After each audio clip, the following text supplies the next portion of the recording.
America की दोनों बड़ी पार्टियां जो हैं वो आप उनको समझ लें, वो पीडीएम बन चुकी हैं अलग अलग जी। अलग अलग पीडीएम ऐसे कि उनके अंदर बहुत से ग्रुप्स हैं, मतलब बहुत से ग्रुप्स हैं। एक ग्रुप चाह रहा है, इवन डेमोक्रेट्स के अंदर वैन वुलन उनके एक अपना मुंतखब नुमाइंदे हैं, वो ये चाह रहे हैं, उन्होंने 16 नुमाइंदों के साथ एक ग्रुप बना के ये किया है कि वो किसी तरीके से इसराइल को कंटेन करे और जो एक कहते हैं ना अन्नेवा पावर्स इख्तियारात इसराइल को ना दिया जाए।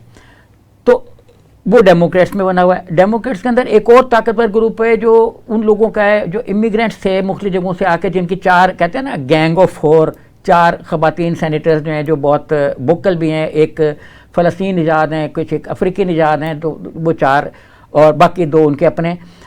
तो एक इन्होंने ग्रुप बनाया, उनको कुछ को तो एक्सपेल किया, जो उनकी मुख्तलिफ कमेटीज़ थी उनसे इल्हान उमर को एक्सपेल किया लेकिन ये ग्रुप बहुत स्ट्रॉन्ग हैं। अच्छा, इसी तरह के ग्रुप रिपब्लिकन्स में बने में, ट्रंप को रिपब्लिकन के अंदर मुखालफत थी, लेकिन लोग चाह भी रहे थे कि ना, लेकिन ट्रंप एक पॉपुलिस्ट गवर्नमेंट के लीडर बन गया उसका पार्टी का, और वो अब पार्टी को हाईजैक करके बैठा हुआ है। तो अब जो मिडल ईस्ट में मुज़ाकरात चल रहे हैं उसमें जो बाइडन ये चाहते हैं कि वो इलेक्शन जीत सकते हैं अगर वो यहाँ पे फ़लस्तीन में कोई मुआहदा करवा दें, कोई अमन कायम करा दें, क्योंकि अब इलेक्शन में वहाँ पे बहुत थोड़ा अर्सा रह गया है। देखे ना, हम ये मुज़ाकरात तो सर 6 बार पहले भी हो चुके हैं। नहीं, मैं वही उधर आ रहा हूँ ना, मुज़ाकरात 6 बार पहले हुए, बेनतीजा रहे, लेकिन अब नवंबर में इलेक्शन होने वाले हैं। बाइडन साहब के पास टाइम थोड़ा है। अगर वो ताज अपने सर पे ये नहीं लगाते कि मैंने मुआहदा, कैंप डेविड ने देखे डेमोक्रेट्स को जितवा दिया, ओबामा ने भी क्रेडिट ले लिया कि हमने ये कर लिया, नोबेल प्राइज़ के भी क्रेडिट लेते रहे कुछ सदूर के, जी हमने यासिर अरफात को और इजरायली लीडर्स को साथ बिठा दिया और आधा आधा नोबेल प्राइज़ तकसीम हो गया।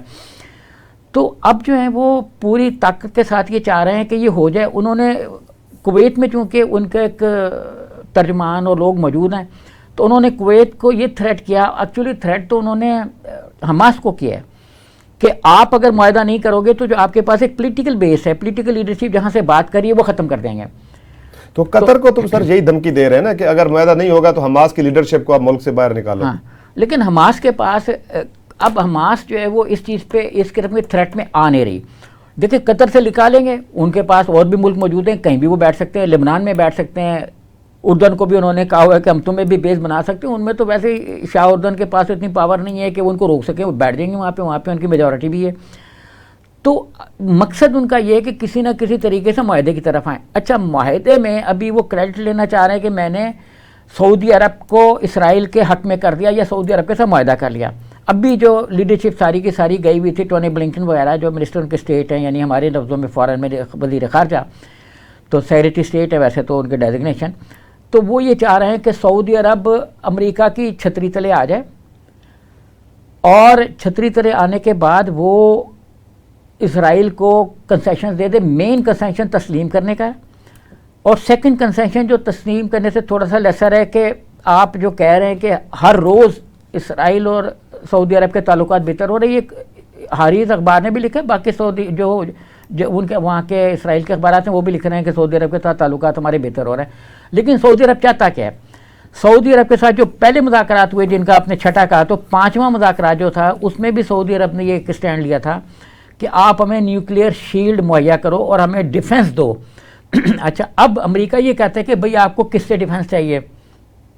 अगर अमेरिका इंडिया के पैटर्न पे, जैसे इंडिया ने, इंदिरा गांधी ने मुआहदा किया था रूस के साथ और उसके बाद उसने साबका मशरक़ी पाकिस्तान पे हमला कर दिया, तो डिफेंस पैक्ट वो चाहता है कि अगर इस डिफेंस के नतीजे में इसराइल हमला करेगा तो फिर क्या अमेरिका उसको डिफेंस देगा या नहीं देगा, या अगर कोई और मुल्क हमला करेगा तो वहाँ की सिचुएशन में अमेरिका ये चाहता है कि वो एक उनको डिफ़ाइन करे, बाइफरकेट करे कि किस सूरत में डिफेंस देगा।